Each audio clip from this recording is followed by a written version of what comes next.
Okay. Hello, friends. Today we're taking a look at Hebrews chapter 13, verses 7 through 16. It's video number 19 in our Hebrews series, which means we just have one more video and just about 6 more days of our Hebrews study. It's been a 6-month study, but it has been so rich and rewarding. And again, I want to thank you for joining me in this study. Anyway, let's get to our text for the day. In chapter 13 and verse 7, our author begins with a fresh new thought. He's encouraging his readers to remember their former teachers. Now, those former teachers have passed from the human scene. That they were no longer alive is implied in the words, "Consider the outcome of their life." That's verse 7.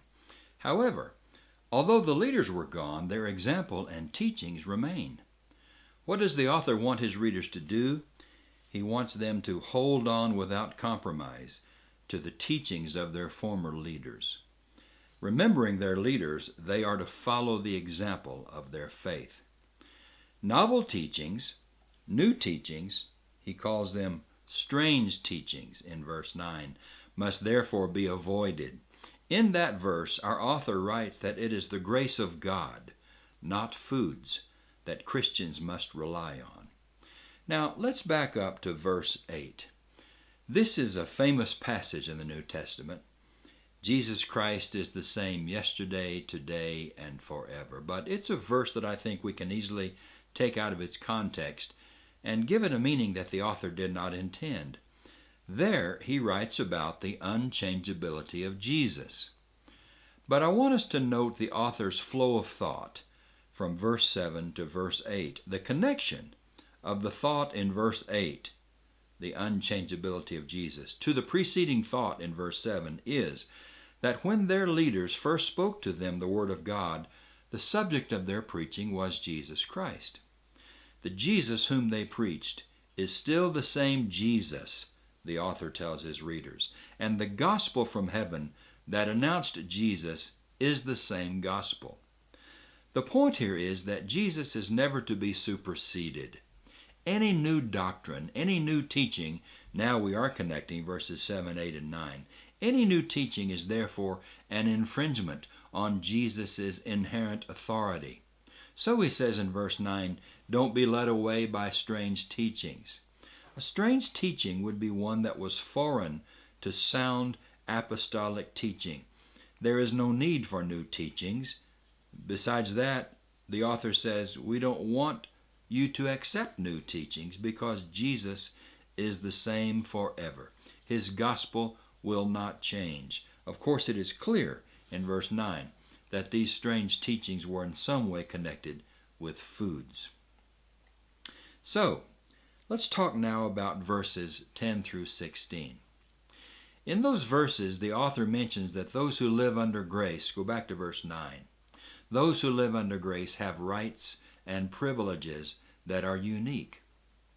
We do have an altar, he says, which makes me think that there must have been some people, probably Jewish, who were saying that the Christians didn't have an altar when the Jews did.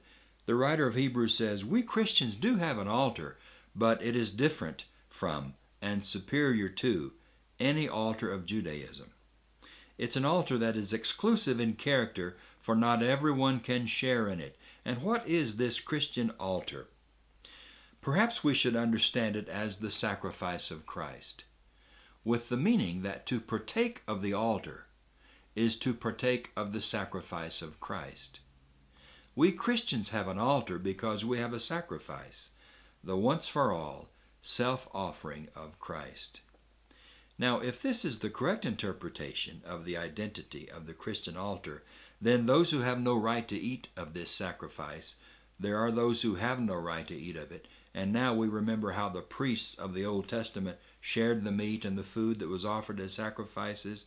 These people are any people who would depend on fleshly externals for salvation. I'm talking now about those who have no right to eat of the sacrifice of Christ, that is, participate in his sacrifice. They are people who would depend entirely on fleshly externals for salvation. Fleshly externals like the eating of certain foods or the abstinence from certain foods. Surely our author's meaning is even broader than this. What he's trying to say here is that those who continued to keep the Old Testament ritual, those who continued to live under the Old Covenant, had no right to the sacrifice of Christ. They have no right to eat of the Christian altar. They cannot participate in the blessings of Christ's sacrifice. Then in verse 11, our author refers to the ritual on the Day of Atonement, when the priest would take the atoning sacrifice for sin and burn it outside the camp. So too, he writes, Jesus died outside the city gate in order to sanctify the people by his own blood. Outside the city gate, that is, outside the city of Jerusalem. Jesus then was condemned and thrust out of the city. The Jews refused him and made him an outcast. And from this it follows that Christians are to have no part with the people or the system that refused Jesus. That is verse 13. Let us then go to him outside the camp and bear the abuse he endured.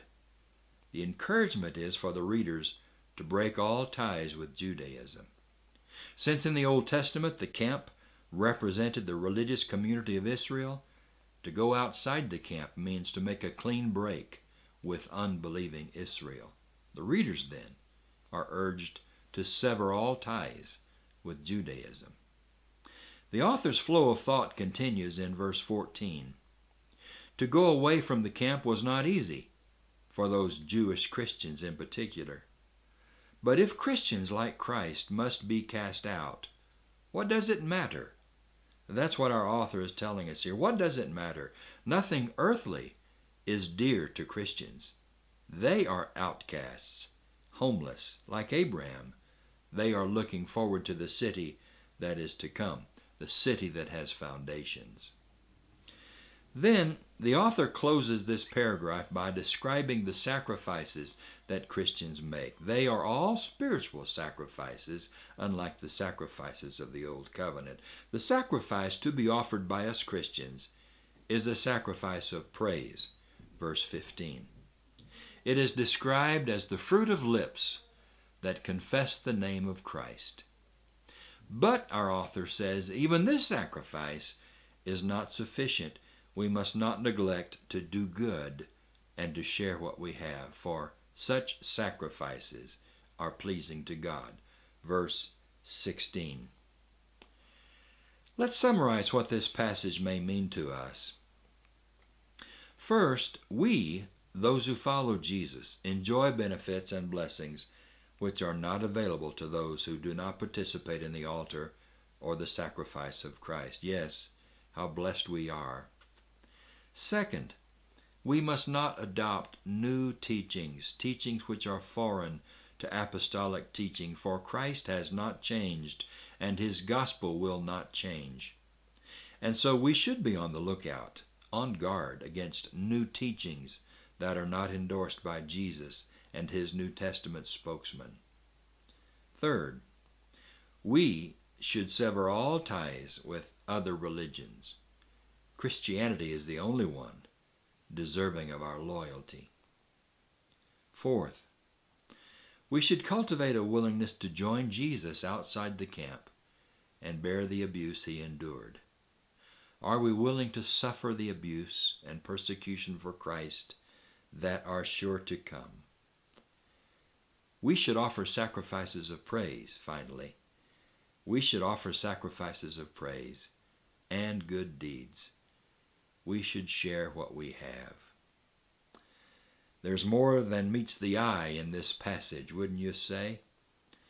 Well, we only have 6 more days remaining in our study of the letter to the Hebrews, and as I mentioned in the last video, our next study together will not begin until the middle of January 2020. I want us to study one of the Gospels together, and that will be the Gospel according to Luke. We'll follow up that study with a study of the book of Acts, since Acts is really the sequel to Luke's Gospel. So in 2020, most of our daily quiet time together will be spent in the book of Luke and the book of Acts. But more on next year's plans later. For now, congratulations. You are about to finish what has been a 6-month study of Hebrews. I'll see you again in about 6 days in our last video review of this great New Testament letter. God bless you.